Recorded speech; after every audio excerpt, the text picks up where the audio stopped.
in the secondary, with Jaden Davis and Blades and Asante Samuel. Yeah. Those, I'm not sure they have the names like that in the rankings like that, but they're very solid football players. So you're going to see a very similar St. Thomas team than you've seen in the past. One thing that they do really well that a lot of people don't understand is they always are really, really good on special teams, and they force short fields and they have great kicks. returns. They block do. Kicks. They put their. I give them credit. They put their good athletes on special teams. I mean, there's no.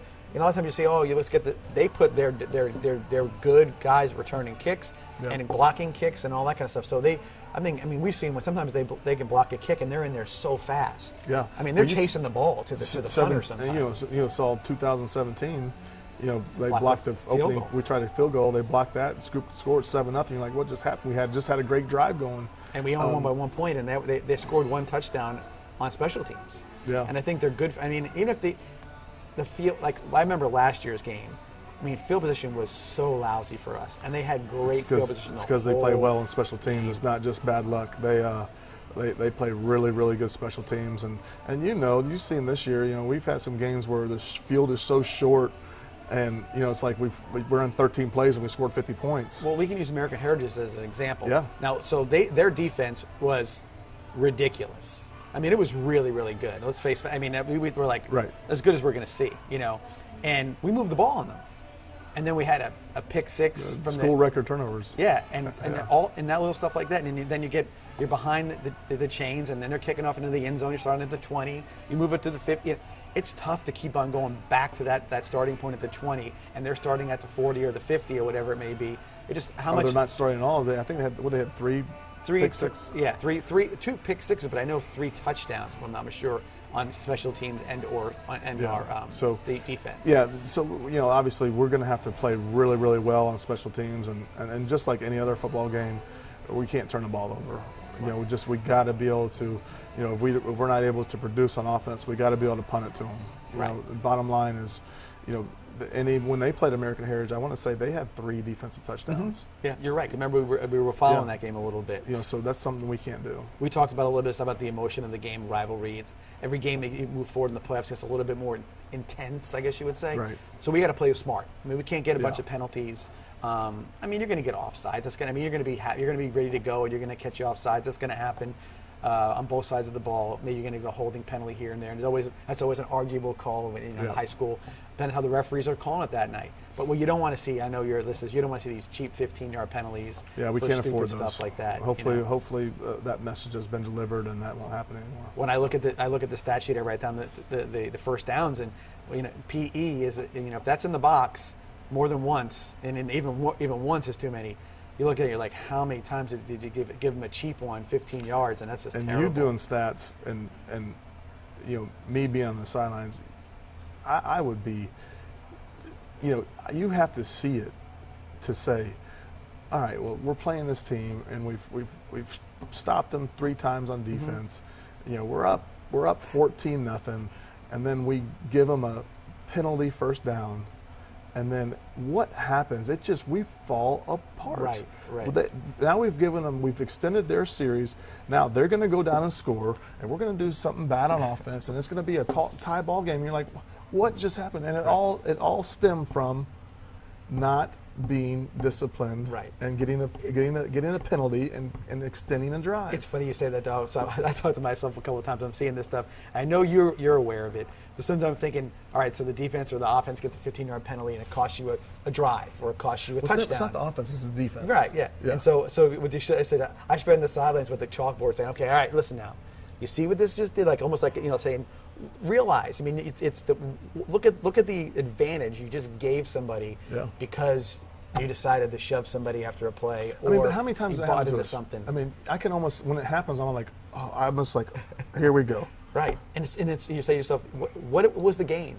There was no net gain in any. Even if you didn't get caught, there's still no net gain in what you did, And so and again, that's the emotions of it. I know that there's, you almost look at it from a perspective like you can say it, you can say it, you can say it, you can say it, and then all of a sudden it just goes, you get blank, and some things happen. And, again, these teams that play in these high intense games, like St. Thomas in particular, the riders are always sort of, in these sort of, and so they've maybe gotten good at playing that game, or they've gotten good at sort of maybe not falling into the trappings of somebody saying something to them or whatever it may be.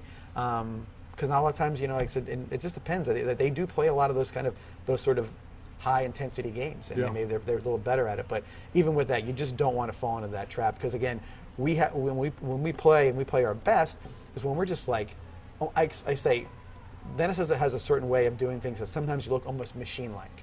It looks like it's just one seamless blob of green and white that just keeps moving the ball and doing this and making tackles and everything, and it just sort of overwhelms. And everybody, I mean, I've seen it overwhelm St. Thomas in 17. I've seen it overwhelm teams that we weren't supposed to beat, and other. Just all of a sudden, next thing you know, you look up and you're like, this wave is coming, and it's the middle of the third quarter. You can feel that emotion where you're sucking the life out of the other team, and that's a lot of times when that works, it's hard to overcome. It's hard to get off of that, because once you get that wave on top of you, it's so hard to unravel and kind of get the emotion out of it. Well, that's Johnny. That's what we're looking for Friday night. Yeah. Is that wave, and to, we know that playing a team like St. Thomas is we got to be able to withstand the storm at the start of the game. We got to be able to withstand the storm, and you saw it. You mentioned you watched the Manatee game last week on the ride home. We did as well, and they did not withstand the storm. I mean, it started off a 60-yard return, one play, two play touchdown. Then it was three. Then they stopped them on defense, and right down the field again, score 14-0. We can't afford to do that. And you can see, even give credit to their coaching staff. They're 14-0, and they get the ball back on a change of possession, whatever it was, a turnover, and they go deep. And they hadn't really thrown a pass hardly at all in the first two couple series. Hit a guy wide open, because the corner they must have seen it and said, corner's getting lazy because we're running the ball, and goodbye. And then, next thing you know, it's 21, and you're thinking to yourself, now what do I do? Well, they kicked the field goal between there, so it's 24. It was 24. So it's like, now what do you do, at that point? And that's what you're talking about, because that's what they're looking to do. They want to be, because there's no better team that I've ever seen, that plays better with a lead or gets that emotion going, and they just sort of, that's their wave. Ours is more of a grind it and kind of get you, build momentum. Theirs is hit it in fifth gear and stay in fifth gear. You knock them down a notch, it makes it a little harder for them to kind of crank it back up again. Right. So that's one thing we do is withstand that initial storm, and settle in and play football. Right. And I've seen it in the past where, we've been able to do that against a good football team, and then when you get late into the game, now we finally have a chance to win it. I mean, all the Braden River games. We had to play the whole football game, and it seemed like it always came down to the last play. A sack. It's always yeah. And I feel like we've played really good in those situations in the last couple of years. There's obviously you do it long enough, you're going to be in the bad end of one. Largo comes to mind. Yeah. But with a 5-3, whatever the game was. Yeah. I think our kids are ready, and I think our kids are excited. I don't think, in the years past we've had a mix of, 17. Our kids didn't care who we played. Right. It didn't matter who we played. If it was IMG or whoever it was, we were ready to play football, and it didn't matter, how big they were or how fast they were or what their stars were or whatever. It didn't matter, and I feel like we have those. I think we have those kids now. Well, I think because they've been raised in the environment of playing the IMGs and playing the American Heritages and playing the St. Francis's. And I was even going to mention that. So a lot of times at the beginning of the season, I get a lot of questions like, why are we playing these guys? Or why are we doing this? Why is it IMG? Why is it? This is why. Right. Because now you have 10-3. You've played what I would consider a national level.